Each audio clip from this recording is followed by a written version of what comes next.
আসসালামু আলাইকুম প্রিয় দর্শক, আমি আছি আপনাদের সাথে সাইদালিরা। সবাইকে অনেক অনেক শুভকামনা। আমি আজকে এসেছি নরসিংদী জেলার গোখলা গ্রামে। আমি আজকে আপনাদের সাথে কিছু কথা বলবো কৃষি বিষয়ক অনুষ্ঠান কৃষি কথা নিয়ে।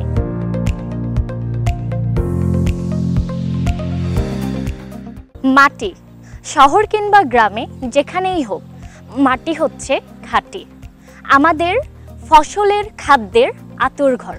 চলুন আমরা মিয়া অ্যাগ্রো ফার্মে প্রকল্প ঘুরে দেখি এবং আপনাদেরকেও দেখাই।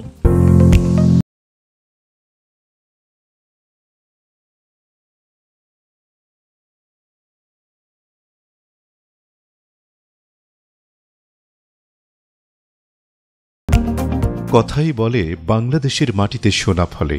প্রকৃতিগতভাবে এদেশের মাটি হচ্ছে ফসল উৎপাদনের জন্য এক উর্বর ভূমি। এ মাটিতে এখন আবার দেশজ ফসলের সাথে যোগ হয়েছে আধুনিক কৃষি চাষ পদ্ধতি, আর তাতেই উৎপাদিত হচ্ছে ভিনদেশি বৃক্ষরাজি।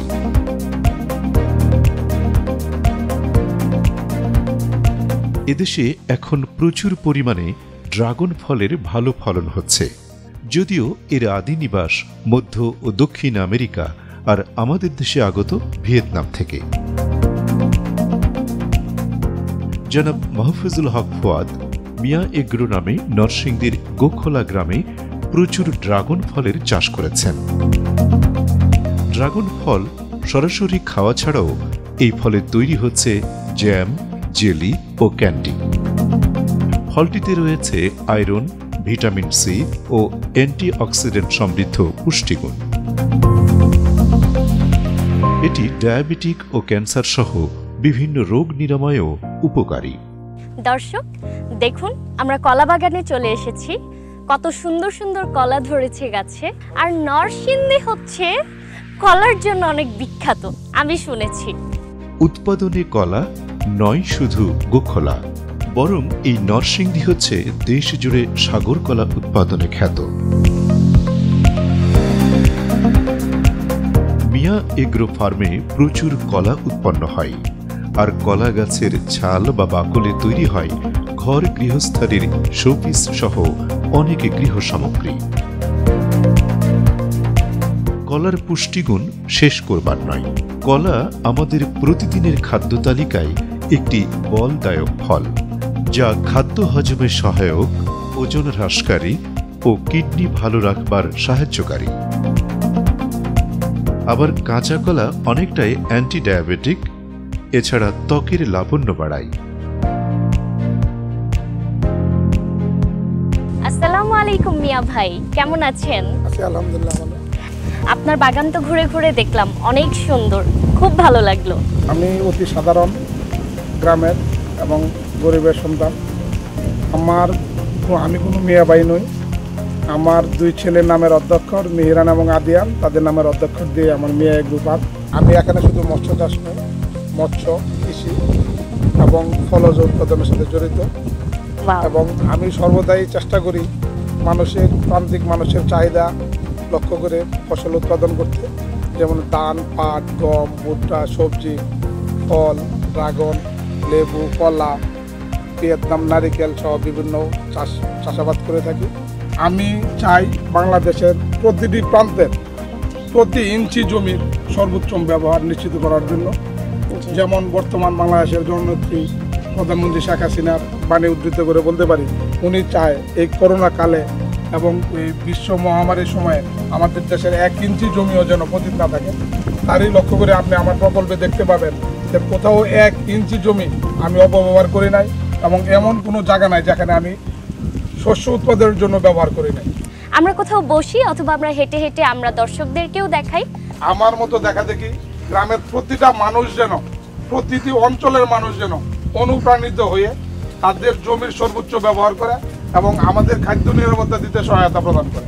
নারিকেলের কিন্তু কোনো রেজাল্ট বাংলাদেশে নাই, কিন্তু হাজার হাজার লক্ষ লক্ষ গাছ এই দেশে এনে এদেশের মেহনতি মানুষের সময় নষ্ট করছে, অর্থ নষ্ট করছে, কিন্তু আমরা কিছুই পাচ্ছি না।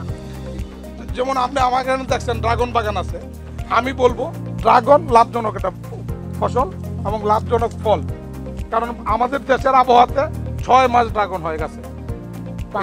6 মাস লাগানো হয় এবং এত দীর্ঘমেয়াদী সময় ধরে কোনো ফসল কোনো ফল গাছে হয় বলে আমার জানা নাই। খুব চমৎকার একটি প্রকল্প, উনি নিজে এগুলো করেছে। ওনার চিন্তা ধারণাগুলো কি সুন্দর, খুব ছিমছাম একটা পরিবেশ। দেখুন আমের মোল ধরেছে, আম গাছ। ওয়াও, এটা হচ্ছে একটা পুকুর পাড়, এখানে মাছও চাষ করে।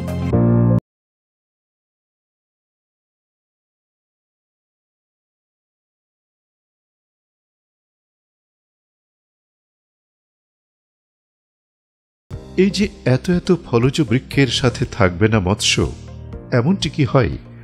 এখানে পুকুর জলাশয়ে চাষ হচ্ছে মাছও। কথায় বলে মাছে ভাতে।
প্রাকৃতিক দুর্যোগের উপর নির্ভর করে, যেমন আমাদের দেশে কিছুদিন আগে বন্যা, এখন চলছে খরা। হ্যাঁ, আমার মনে হচ্ছে যে আগামী আমন উৎপাদন কমপক্ষে 40 ভাগ নিচে নেমে আসবে। আমাদের উৎপাদনকে ধরে রাখতে হলে এখনই আমাদের প্রয়োজনীয় পদক্ষেপ নেওয়া উচিত, যে জমিগুলি অনাবাদি থাকবে তার বিকল্প আমরা কি চাষাবাদ করতে পারি, যাতে করে যে আমরা অন্য একটা পণ্যের আমদানি নির্ভরতা কমিয়ে যেন খাদ্যশস্য আমরা আমদানি করতে পারি। আর আরেকটা কথা আমি বলতে চাই যে আমাদের দেশে কৃষি কাজ করার জন্য লোকের প্রচণ্ড অভাব, মানুষ এই কাজে আগ্রহী না এবং এই কাজ করতে চাচ্ছে না। এখন দেশীয় উৎপাদন যদি ধরে রাখতে হয়, তাইলে মাঠ ভিত্তিক সমবায়ের মতো সমস্ত জমিকে একত্রিত করে আধুনিক প্রযুক্তি এবং মেশিনারি ব্যবহার করে যদি উৎপাদন করা যায়, তাহলে এই দেশের উৎপাদন বাড়ানো সম্ভব, মানুষের চাহিদা মেটানো সম্ভব। আদারওয়াইজ খণ্ড বিখণ্ড জমি এবং বর্তমান লোকজনের কাজের ধরন গতি এগুলি বিবেচনা করে আমাদের কৃষিকে ধরে রাখা কোনো মতেই সম্ভব না।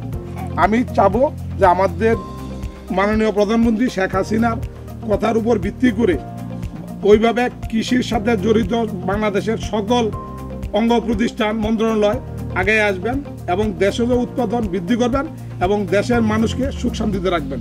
এবং সবাই, আমি চাই আমার মতো সবাই পরিশ্রম করে দেশীয় খাদ্যপণ্যের উৎপাদন বাড়াক এবং দেশের চাহিদা পূরণ করুক, এবং ভবিষ্যতে যেন আমরা রপ্তানি করতে না পারলেও আমাদের দেশের চাহিদা মেটাতে পারি। 12 রকম ফসল ফলাচ্ছে মিয়া এগ্রো ফার্ম।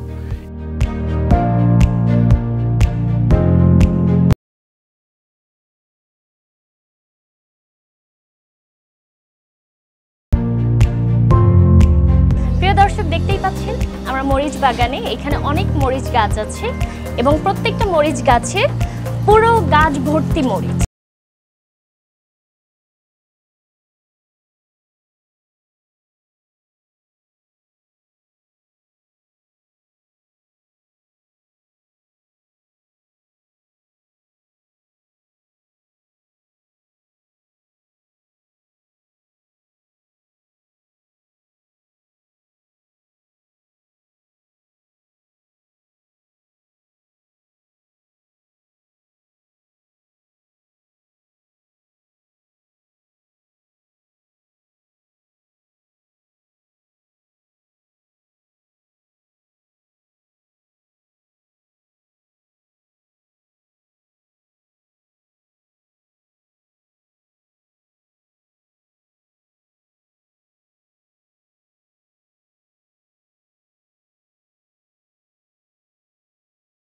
ফার্মের কৃষি কর্মকাণ্ডগুলো আমরা এতক্ষণ দেখেছি, এখন আমরা আবার দেখব।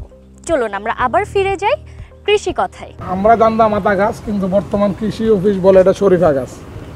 শরীফা গাছ। শরীফা গাছ। আপনারা দেখতেই পাচ্ছেন যে বেশ অনেকগুলো গাছ আছে এখানে, অনেকগুলো আতা ধরেছে গাছে। গরমেই পাকে? গরমেই পাকে। আচ্ছা। মধু ফল বলা ছিল এবং খুব সুপ্রিয়, মানে সুমিষ্ট ফল। আচ্ছা। এবং বাংলাদেশে যত ফল আছে তার মধ্যে বেশ ভালো এবং খুব মিষ্টি ফল এবং দেশীয় ফল। আচ্ছা, এটা কি এটাও আতা গাছ? সব আতা গাছ। প্রিয় দর্শক, দেখতেই পাচ্ছেন এখানে অনেকগুলো বেগুনের চারা রয়েছে, অনেকগুলো বেগুনও ধরেছে এখানে। এখানে অনেকগুলো পটল ধরেছে। এইগুলো হচ্ছে একটা ছড়িতে নাকি অনেকগুলো করে পটল ধরে।